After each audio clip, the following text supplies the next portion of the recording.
Well, thank you, Eric, and thanks for inviting me. I'm happy to give this talk. It's, I think, extremely valuable for scholars in the humanities and also undergraduates more generally.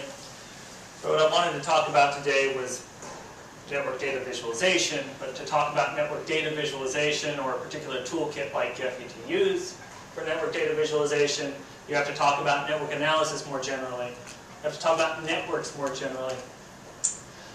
Again, my name is Elijah Meeks. I work in Stanford University Libraries. I act as a software developer and research manager for humanities faculty that are interested in using spatial analysis, text analysis, and network analysis to pursue traditional humanities scholarship.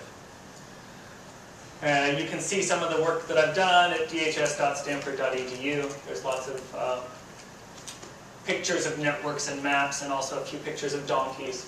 That's kind of interesting. So, why are we talking about networks?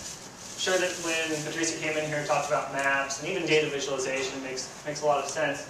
This idea of networks somehow becoming a core logical concept and analytical tool in research, especially in the humanities, is a relatively recent phenomenon.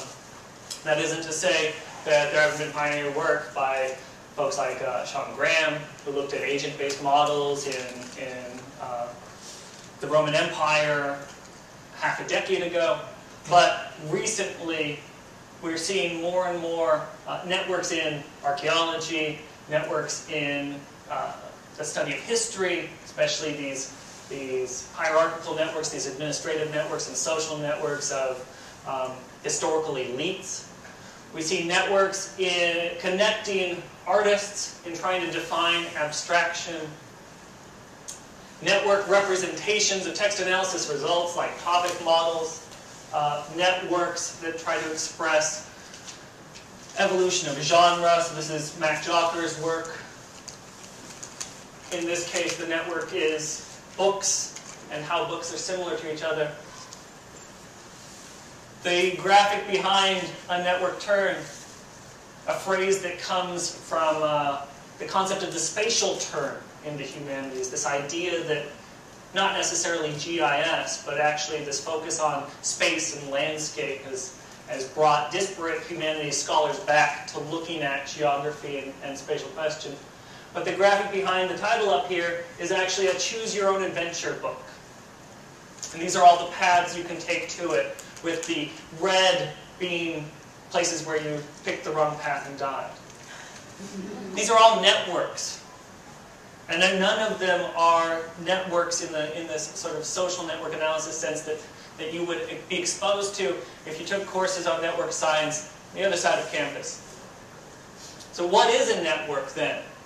If it can be all of these things, well, networks are actually just a research agenda, a focus on relations rather than the entities themselves, on the emergent behavior of groups of those relations, and on actively abstracting individuals into connections either between what we would typically think of as objects or within the object itself. For those of you who are familiar with Kierkegaard, networks in that sort of philosophical sense of some kind of tension between different attributes that define things. So what are some examples of humanities networks? Well, there's correspondence networks. Mapping the Republic of Letters looks at a correspondence network. I've done some work with Robert Creeley, the poet Robert Creeley's email correspondence, looking at the network patterns. Correspondence networks can be any kind of network where people exchange some kind of message, right? So I put locker room notes, right? You can make a network of locker room notes passed back and forth between people. Transportation networks, Richard White's railroad network, the maritime shipping network that you see in Orbis, pilgrimages. Anytime when you hear of travel narratives, Ibn Battuta or Marco Polo, these are all amenable to a network perspective. So co-occurrence networks, very common. whether or not the same words occur in sentences together or in other pieces of text together, the same artworks appear in the same galleries, the same goods being shipped in the same cargo, the occurrence of things showing up within some arbitrary area together is the basis for a co-occurrence network. So characters in scenes, we see that with the Lit Lab's network analysis of plays. Abstract systems like topic models, databases, pure taxonomies, so you can look at how keywords are shared between books in a library, or how subjects are shared between researchers. Administrative networks. Here I'm thinking specifically of political geography. So, for instance, Chinese political geography is much more amenable to network analysis than spatial analysis because they had a very well-structured hierarchical system of circuits to prefectures, to counties, to towns. And this is extremely amenable to particular kinds of network analysis. And then, of course, social networks. But not just social networks in the sense that we think of when we think of bad movies starring Justin Timberlake, but social networks of exchange where people signal their arrival and active participation within it. So patronage networks in Imperial Rome, genealogies, especially explicit genealogies. Twitter is a network. So this is some work I did back during the Oslo bombing that looked at tweets about the Oslo bombing, because originally it was thought to be a Muslim bomber, and then later it was discovered to be a Norwegian racist. And so you can track how people were tweeting about it, the language they were using, and who they were tweeting to. So in this case, the green and gray circles, nodes, as they're referred to in network parlance, are individuals, and the green and gray are tweets. This light violet, that color indicates individuals. So you can see that individuals share connections when a tweet is from somebody at someone. So it's a very defined type of network. In this case, we're looking at somebody who originally was when the news was that this was a Muslim bomber, this was somebody who was tweeting quite prolifically about how you shouldn't blame all Muslims for something Muslims did. And then as soon as this hashtag blame the Muslims, which was this sort of ironic, angry hashtag about how people had blamed Muslims, showed up, this person started tweeting racist vitriol. So they went from being, back when they thought it was a Muslim, these people were defensive and compassionate, and then once they knew that it wasn't a Muslim, they went in the other direction. And it has this interesting structure as they share tweets with one individual who is sharing tweets with another, or who is directing their tweets at or retweeting the tweets of someone. The thing to keep in mind here is this is not the natural structure of Twitter. This isn't some slide of Twitter that I've shown you. This was a decision to connect users based on a certain set of parameters, and you have to do that to build networks.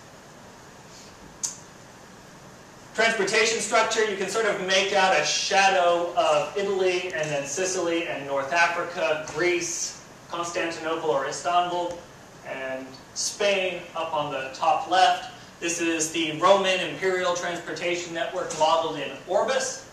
In this case, the edges indicate the routes that connect two sites. So those routes could be sea routes or they could be land routes. In this case, it's all of the sea routes, with the blue routes being overseas routes and the green routes are coastal routes. This idea of annotating an edge with some kind of categorical or numeric attributes is necessary if you want to study networks and analyze them and represent them. So in this case, we've categorized them based on whether or not they were overseas or coastal. And then we further annotated them numerically with the cost in time, or the duration of the route, and the cost in denarii, or the price of the route, so that we can run a variety of different analysis methods that require numeric or categorical attributes for nodes or edges. network of novels built by Matt Jockers. And it's a big mess. But isn't it interesting that even with this giant mess of spaghetti, or this hairball, or there's a number of pejorative terms for this, that you still see macro structures within it. So that even at this point where you can't make out what's going on here, and so network representation breaks down, you can still see macro structures. In this case, we have books that are connected by their similarity based on text analysis measures. Again, this isn't a natural reflection. We didn't send a satellite up into space and look at all of the books in the 19th century. This is an abstraction developed by a researcher so that they can use network analysis methods and techniques to analyze this structure for patterns. And that is a key aspect of network analysis. It's actually a key aspect of any information visualization, any computational analysis, but it's much more clear in networks. Because people then say, well, why didn't you connect them like this? Because many things can be connected in many ways. So, again, why networks? Right? This idea of relations and emergent complex systems and contingency of connections. So, you have to create a network. And even in that creation process, even if you never use that network for network analysis, you never go into Gephi, just the idea of formally and explicitly describing connections between entities is useful. Because then you have to think about how do you transform natural language attributes into categorical and numerical attributes that are amenable to computational analysis. You have to decide what nodes and edges are included. Orbis has 700 sites. There are at least 4,000 sites that are stored in Pleiades, a big repository of historic sites for the Roman Empire.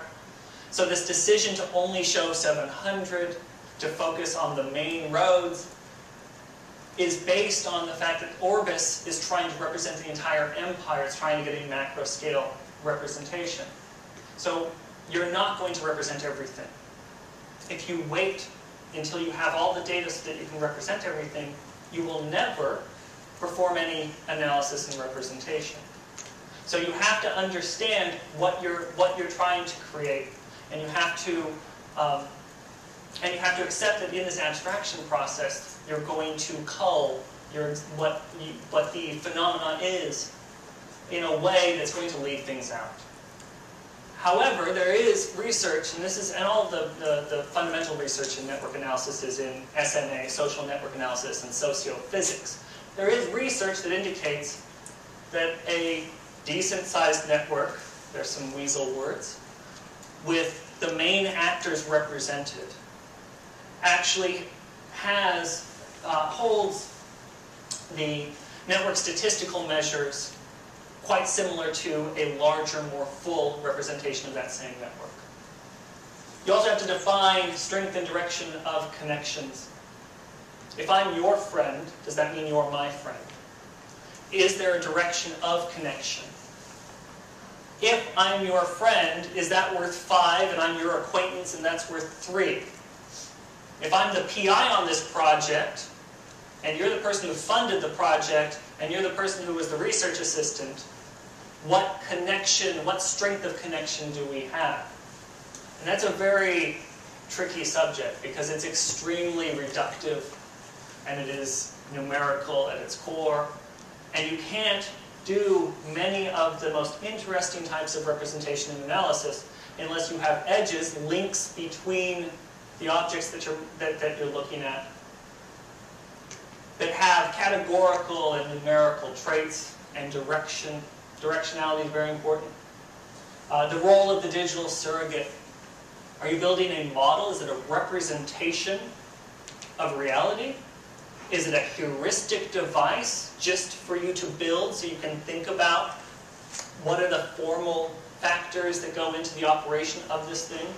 Is it simply an object of study for a salon so you can sit around and talk about this process of creating digital representations of complex humanities phenomena?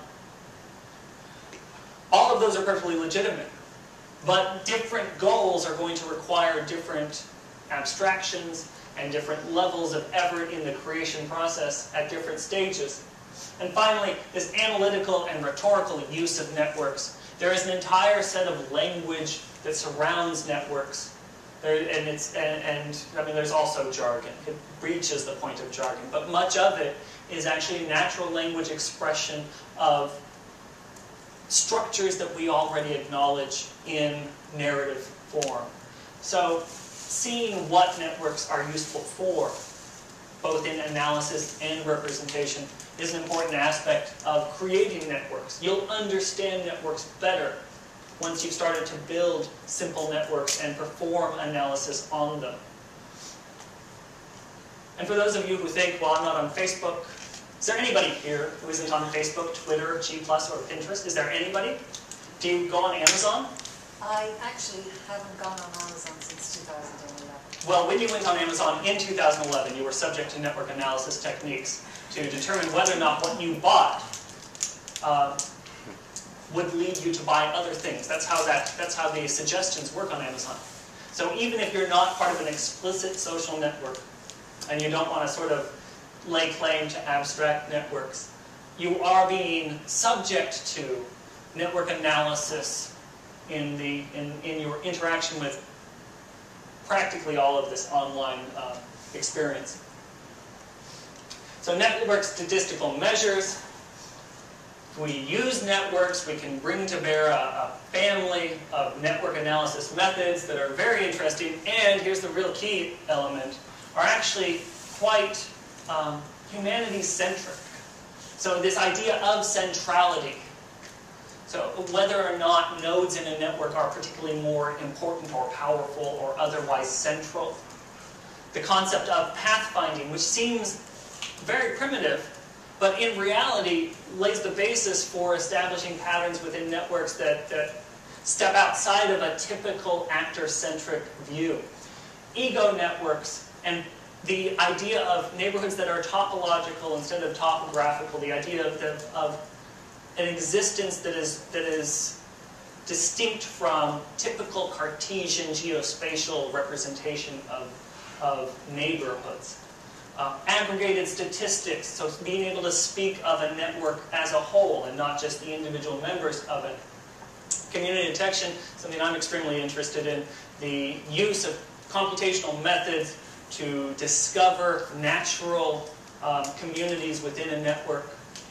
And variation over range, which in Gephi's case they take to mean variation over time, which is rather limiting, but this idea that a network changes as you move through it according to some variable. Typically we think of over time. So how does a network change over the years? I've got an example. It hits close to home. This is actually, this gray mass here, is actually the Spatial History Lab. I know it doesn't look like it. These are members of the Spatial History Lab that have taken part in various projects. This was put together with the former lab manager, Kathy Harris. And it's annotated by time. So what we can do is we can look at how people came, not that anybody ever really leaves the Spatial History Lab, but we can see how people come and go over time and how this shape of this network changes over time. And more importantly, how certain people and projects are more or less central depending on when we look at that network. These are really easy to build. And they're very powerful. And in general, I think that's the reason why this whole class is here. Because networks, like I said about the statistics, the same goes for the networks. There's actually something very approachable about networks. Even though it's based on Euler's work on the 7 bridges of Königsberg, the sort of seminal moment in graph theory. There's this idea of graph theory, the study of networks. And you can open up any of these books and you'll see a lot of Greek mathematical notation. It'll be very intimidating. In reality, many of these statistical measures are quite approachable. And finally, network representation, the actual display of these things. Why is it that I just showed you something that was a bunch of lines and circles? and I sort of assume that you know this to be a network. And what is it about those lines and circles and how we can show them in a way that expresses certain aspects of the core logical object underneath. There are different ways to lay out networks based on the attributes of the network. There are different ways that we can size and color them, of course, that draw upon the same principles that you would see in GIS. And Franco Moretti wants to know why things on the left don't stay on the left. So make sure your things on the left stay on the left.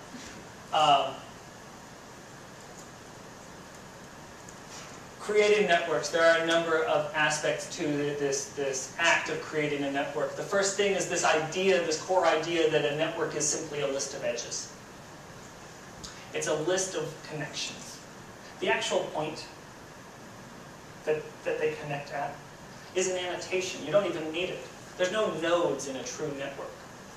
It just so happens that that vertex where they come into contact with each other, oftentimes we annotate that vertex and refer to it as an object. But really at its most pure core, all a network is a series of connections. And all that series of connections is, and we hopefully we'll at least get started on this, all it has to be is a two-column spreadsheet. One column labeled source, and the other column labeled target. And anything can be in the source column, and anything can be in the target column. And you can build a network in Gephi in 5 minutes. For the bigger workshops, what I do is I turn on a Google spreadsheet, and I let everybody log in and tell them to start adding connections between X arbitrary category and Y arbitrary category. And they're doing that while I'm teaching the intro instead of just checking Facebook and all of that. And we just load that into Gephi, and there's a network. And it's actually, there's something extremely powerful about how quickly and simply you can build a network. Weight and direction. This idea, I touched on it earlier, the idea that if edges are so important, if they're fundamentally what a network is, then the weight of an edge, its strength, how you determine that strength, if you have competing ratings for that strength, and how connections are defined in their directionality is incredibly important. Annotation. There are 3 fundamental kinds of annotation that we think of when we do network analysis with a tool like Gephi. There is dynamic. In other words, you're indicating some range in which this edge or node is active and available.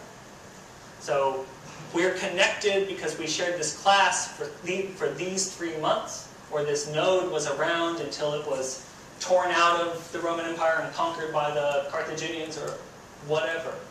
Numeric or range, so that we can rate and color things by whatever arbitrary scale we assign them, and then categorical, so whether or not or what categories an object, whether it's an edge or a node, exist in, so that we can partition them, subdivide the network into manageable pieces. So for instance, that big hairball we looked at, subdivide that into manageable pieces so that we can represent and analyze that instead of trying to deal with the entire thing. Once we have a network, you measure it. There are many different ways of measuring centrality. There is, and I'll touch on several of them, but to sort of demonstrate, we go into Gephi, you have these network statistics over here, and so you can run things like PageRank, which is what made Google lots of money and made Stanford $400 million, which is a network centrality measure. We can run PageRank on the Stanford Spatial History Lab, and we can find out who the highest ranked people are. What are the most central nodes according to that measure?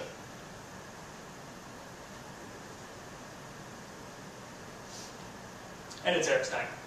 What is it? Actually, I don't know who this is. This data has been anonymized. This might not be Eric Steiner. But PageRank isn't the measure of network centrality. There are many measures of network centrality. So we can say clustering coefficient, and we don't want the timeline.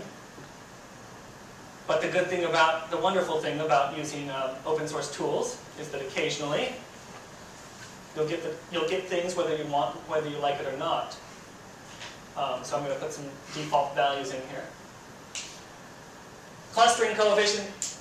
Actually, what you're seeing here is the change in clustering coefficient, whatever that is. It's not important. But the change in that over time for the network. So you can see that this network achieves some high level of clustering during this period, and then drops, and then achieves another high level of clustering at the end. And if we want to, we could take that,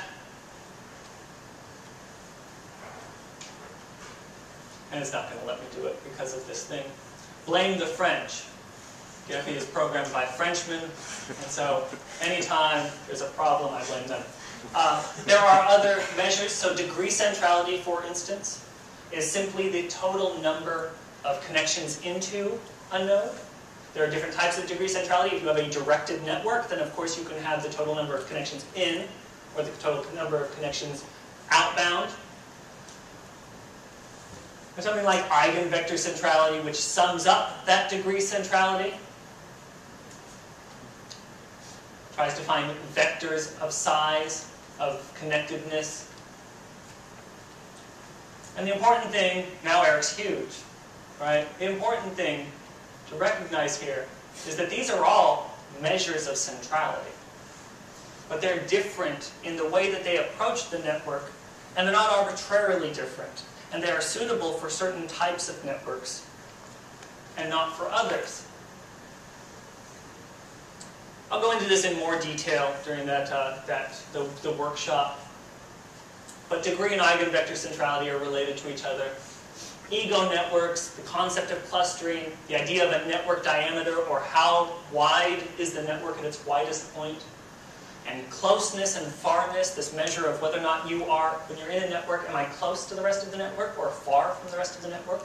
Seems like a very abstract concept. It's actually really quite simple to measure. Random walks.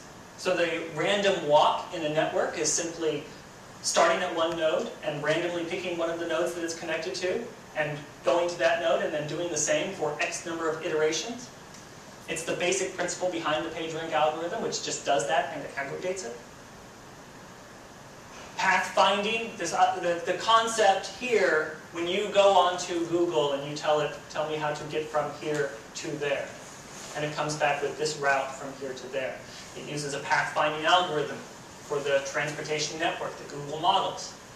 And that pathfinding algorithm is great for finding a path. It's also the same family of pathfinding algorithms that are used in video games to get that AI-controlled soldier to come around the wall and shoot at you.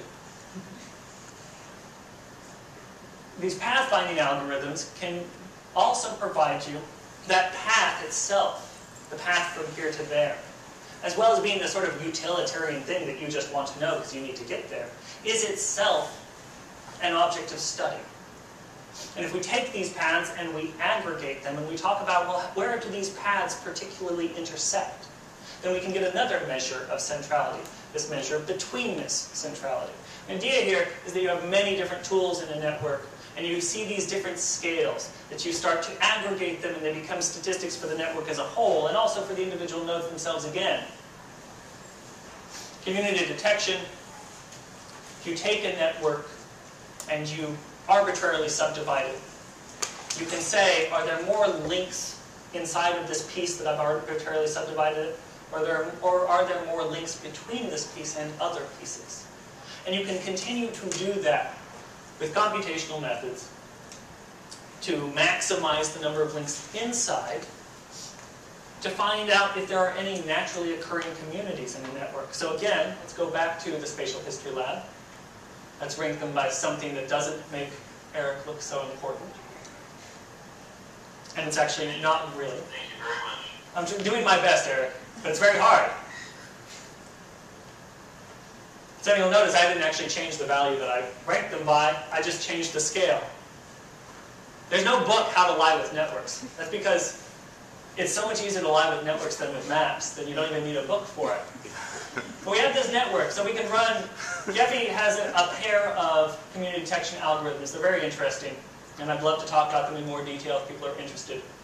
One of them was invented by some Google folks, and the other one uses a very interesting method that I think is particularly well suited for geographic networks. So I've run this modularity analysis. It has gone back and given me communities in this network. And it has said, in these areas of green, there are more links inside than there are between this green area and these other colored areas. And you say, well, how many more? 64% of all the links in here are within one of these communities. And only 35% are between those communities. So that's a decent community signal. And that's a really simple statistic. I mean, what it does underneath is it's tough.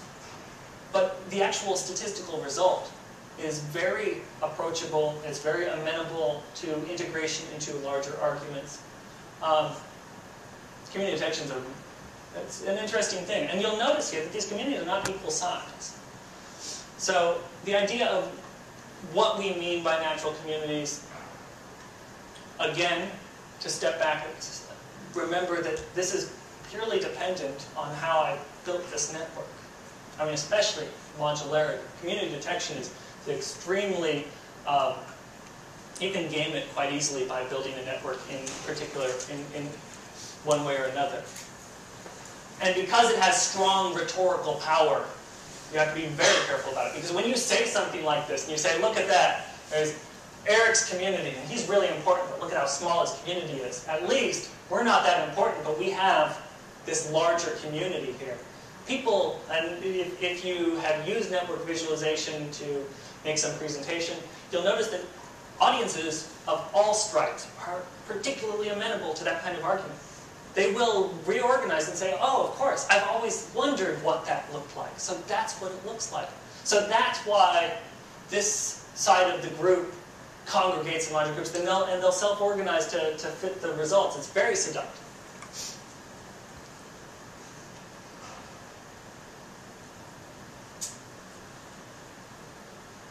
Dynamic statistics, we saw that accidentally, clustering coefficient over time. So you can have all of these statistics, and you can see how they change for the entire network or for individual nodes within the network over time.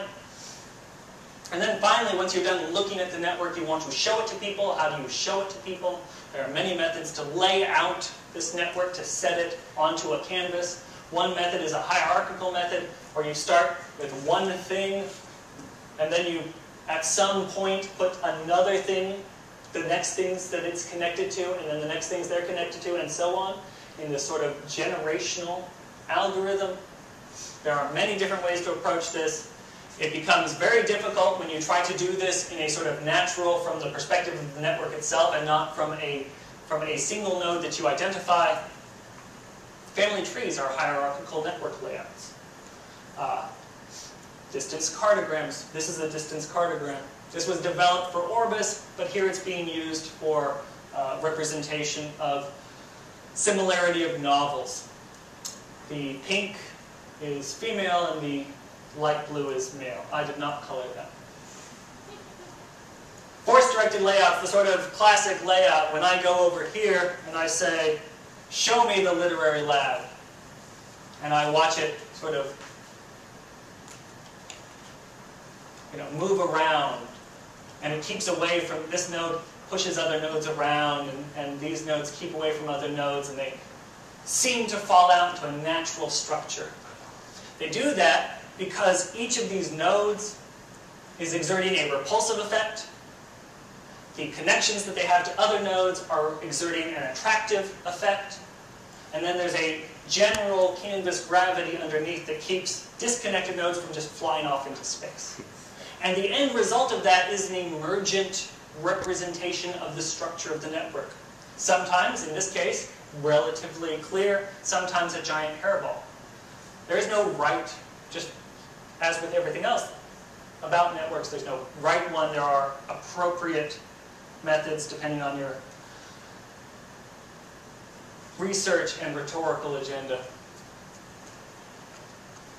Plotted layouts. When you take a layout of a network and you put it in space, Like if you wanted to show the Roman Empire, the road network of the Roman Empire, that's a plotted layout. You're plotting it by Latin long. Likewise, if you want to take all the nodes in a network, for instance, does anybody here read TV tropes? One person, thank God. At least there's some civilization left here. So these are all of the pages on TV tropes. And they're organized as a scatter plot in this case. The scatter plot is based on links to and from, but they're also colored by various network centrality measures. So plotted layout, sometimes you don't want to use all of these zany emergent tools and you just want to drop it onto a canvas according to attributes that you know, numerical, typically, attributes that you know. And then what can you do? Well, then you can compare topological qualities of the Roman Empire to topographic qualities of the Roman Empire. How come these 2 points are really close to each other, but they show up as really far apart or distinct in their network characteristics? Network cartography. Obviously, as a form of information visualization, the typical methods that we use to achieve effective information visualization or play with networks, there are certain things about networks that are particularly dangerous. One is that when you take a node and you put it far away from another node, even when that node is so small you can't even see it, this really long line is drawn between them. And this long line has its thickness equal to the strength, but it doesn't have any other indication. So basically, you have this line from here to here, this tiny line here. Maybe I could pick a thicker one, but imagine a long line. And it is providing a visual cue to the reader of some kind of a much more signal than if you saw just that little point. So you have to take that into account in the way that you represent things. So for instance, that big hairball that I showed you earlier, if you color it by centrality, you find out it's actually organizing quite well by centrality. The more central nodes are near the center of this blob, and the less central, which are red and then dark red, are along the edges. If I color it by gender, I can see that there is some obvious, that it supports the statistical measure of clustering for gender, except in this strange thing out here. And if I color it by time, where light gray is earlier 19th century and dark gray is later 19th century and red is before the 19th century, we see distinct patterns. It's the same network, the same layout, the same, it didn't look very useful in the first place. And you can show, again, macro structures. You can also hope to reveal, both to your reader and also to yourself, inherent problems with network visualization so that you don't make those mistakes and then present them in front of somebody who knows better than you, or is simply cynical, because it's really easy. How much do we know? And just says, well, what is that and how do we know it's true? So, that's networks. Networks are great. We're all going to go out and make networks forever, and it's going to be wonderful. So why is it that Ben Fry, who's a noted expert in information visualization, why did he say that everything looks like a graph? A network is also known as a graph. But almost nothing should ever be drawn as one. It's a highly abstract object. It has all of those problems that I referenced earlier. And there's another aspect, which is that information visualization is typically focused on, and information visualization theory is typically focused on providing figures for policymakers. Figures for policymakers are about making our domain expertise is in short supply. Time is in short supply, and you want to express to somebody something quickly and in summary, in visual form, so they can make some kind of decision. When you show them something like that, they do not make some kind of quick decision. Right? When you show them something like this, you're not going to make a quick decision. Most networks are not amenable to sort of summary, simple, rhetorical usage. Instead, this is something you have to sort of look at and ponder and discuss and annotate quite heavily. And so, the other problem, which I find more pressing, is the spatial one. So besides Eric, does anybody here know who Waldo Tobler is? Waldo Tobler is like the George Burns of geography. And he came up with Tobler's first law of geography, which states that things that are near each other are similar, tend to be similar to each other. So when I take a network, a really simple network, it's a 50-node random graph, and I show it to you, you assume, visually as you read it, that nodes that are next to each other are similar to each other. But these two blue nodes here are actually 4 steps apart or more. So why are they next to each other? Well, they're next to each other because blue node on top is being dragged by these 3 nodes, which are being dragged by those nodes, and so by the vagaries of network fate, it ends up there, whereas this one, even though it has no connection, is being dragged by another set of nodes in such a way that they end up being pushed together. And you can't avoid this. I mean, with any network of any complexity whatsoever, that's going to happen. And so all you can do, as I say here, is try to mitigate it. But this is very problematic. This is very problematic for readers and for lay and academic audiences. Because you put those circles next to each other. Why are they next to each other if they're not similar? It's a challenge. It's a challenge to address. I'd like to offer you, for further reading, this tool that I built with Maya Krishnan. It's a browser-based network analysis and representation introduction at this address.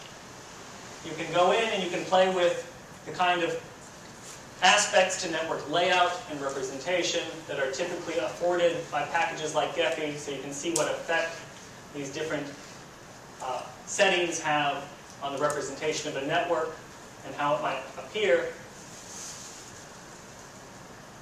You can run a few sort of standard measurements of that network so you can see the differences between these measures. It provides you with 5 different typical networks that you can then measure in the same way. And what you'll find out is that when we have a network that is to play Hamlet, that the settings I want to use for laying out Hamlet, which is a really odd little network, are not going to be the same as the settings I might want to use for laying out several generations of Darwins, or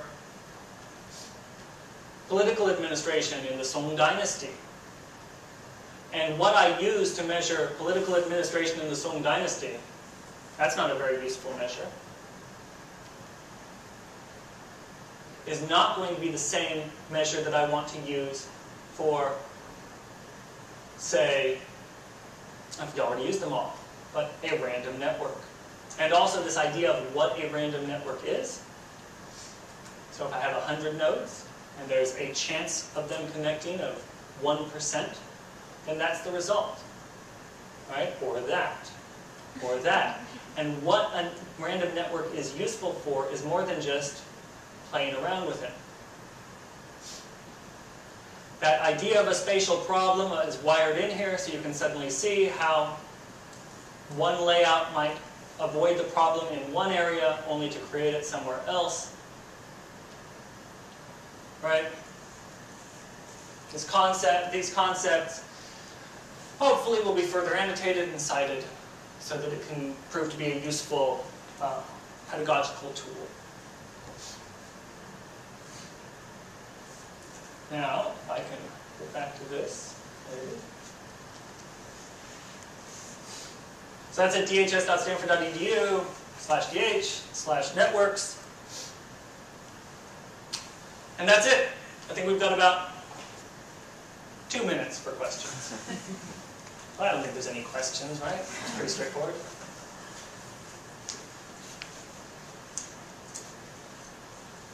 I wanted to ask just about this community detection analysis and what kinds of data that you're representing as a network are really amenable to that type of analysis. So community detection can be applied to anything. There's an entire hillbilly family of community detection algorithms. It is an enormous and very messy family of algorithms. And so there are different community detection methods that are more amenable or less for different networks. It's a hard thing to explain. It's a hard question to answer specifically. The method, the Louvain method that they use in Gephi, is a pretty straightforward and low-level method. And you would use it if you had a well-connected single-part network where all of the nodes in the network were of the same quality, of the same type. So you could have a network where one node represents people and another node represents tweets, or one node represents books and the other node represents keywords. That would not be very amenable to the community detection that they implement in Gephi. But if you had a network where all nodes were railroad stations, or all nodes were people passing notes in the locker room, then that would be amenable to that kind of community detection. And there's a wonderful 100-page review of all of these community detection algorithms that was posted on Archive a couple of years back. So if you want, there's further reading full of mathematical notation. Any other questions? I have a question for you, Elijah. You mentioned you made some interesting points about how network diagrams were actually somewhat difficult to interpret, and that they're not something you can do immediately. You can't obviously observe the full structure of the network in an instant. You can with a lot of other visuals. Are you seeing in your work, because you've done a lot of projects with various collaborators doing network analysis, are you seeing an increased literacy with how we use networks and understand those images and the questions that we ask of them, either just more popularly in the broad public or more specifically with the researchers that you're collaborating with? What I've noticed is a sort of retreat from the whole network and an emphasis on small parts of the network, collections of paths, or one small neighborhood within the network, a family structure within a large genealogical network.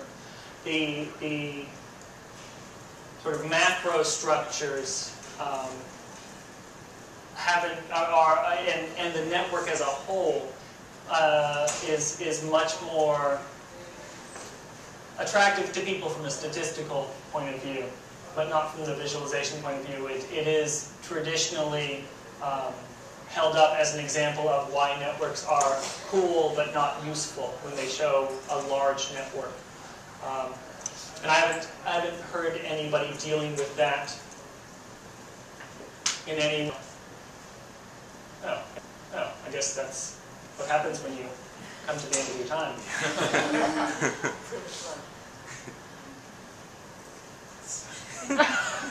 Does that answer your question, Eric? Thank you very much, Elijah. Well, thank you, sir. All right, guys. Thank you. Go get your pizza.